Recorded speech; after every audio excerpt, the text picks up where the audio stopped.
నిన్నటి current affairs లోని చివరి ప్రశ్నకు సమాధానం. ప్రపంచ ఆర్టిజం అవగాహన దినోత్సవం ఎప్పుడు? ఏటా ఏప్రిల్ 2న ప్రపంచ ఆర్టిజం అవగాహన దినోత్సవాన్ని నిర్వహిస్తారు. పిల్లల్లో వయసుకు తగ్గట్టు మానసిక ఎదుగుదల లేకపోతే దాన్ని ఆర్టిజంగా పేర్కొంటారు. ఆర్టిజంపై ప్రజల్లో అవగాహన కల్పించడంతో పాటు ఆ సమస్యతో బాధపడుతున్న వ్యక్తులను ఆదరించడం కోసం ఈ రోజు పలు కార్యక్రమాలు నిర్వహిస్తారు. ఇక మొదటిది, ఆర్బీఐ డిప్యూటీ గవర్నర్ గా Poonam Gupta. RBI deputy governor గా పూనం గుప్తాను నియమిస్తున్నట్లు కేంద్ర ప్రభుత్వం వెల్లడించింది. 3 ఏళ్ల కాలానికి ఆమె నియామకాన్ని కేబినెట్ నియామకాల కమిటీ ఆమోదించింది. ఆమె పదవీ బాధ్యతలు చేపట్టిన నాటి నుంచి అమల్లోకి వస్తుందని ప్రభుత్వం తెలిపింది. ప్రస్తుతం Poonam Gupta national council of applied economic research director general గా ఉన్నారు.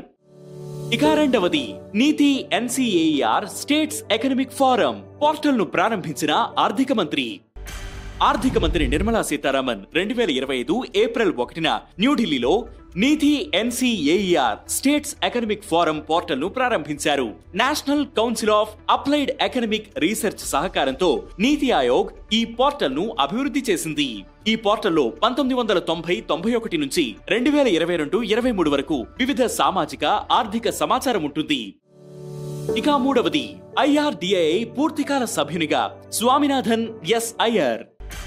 భారత ప్రభుత్వం స్వామినాథన్ ఎస్ అయ్యర్ ను insurance regulatory and development authority of ఇండియాలో పూర్తికాల సభ్యునిగా నియమించడానికి ఆమోదం తెలిపింది.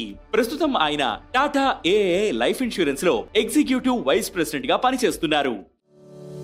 ఇక నాలుగవది, తమిళనాడుకు చెందిన ఉత్పత్తులకు జిఐ ట్యాగ్. తంజావూరులోని కుంభకోణం తమలపాకుకు, కన్యాకుమారిలోని తోవాలై పూలదండకు భారత ప్రభుత్వం జిఐ ట్యాగ్ ను మంజూరు చేసింది.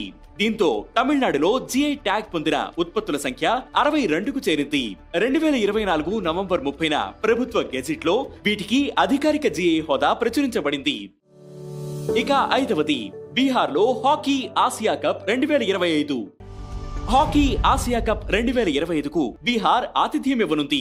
ఈ ఈవెంట్ కోసం హాకీ ఇండియా, బీహార్ రాష్ట్ర క్రీడా అథారిటీ ఒక అవగాహన ఒప్పందంపై సంతకం చేశాయి. ఆగస్టు 29 నుంచి సెప్టెంబర్ 7 వరకు రాజ్గిరి హాకీ స్టేడియంలో ఈ టోర్నమెంట్ జరుగుతుంది. రాజ్గిరిలో జరుగుతున్న 2వ అంతర్జాతీయ ఈవెంట్ ఇది. ఇక ఈ రోజు current affairs question, army medical corps స్థాపన దినోత్సవం ఎప్పుడు? ఈ ప్రశ్నకు సమాధానం మీరే కామెంట్ చేయండి.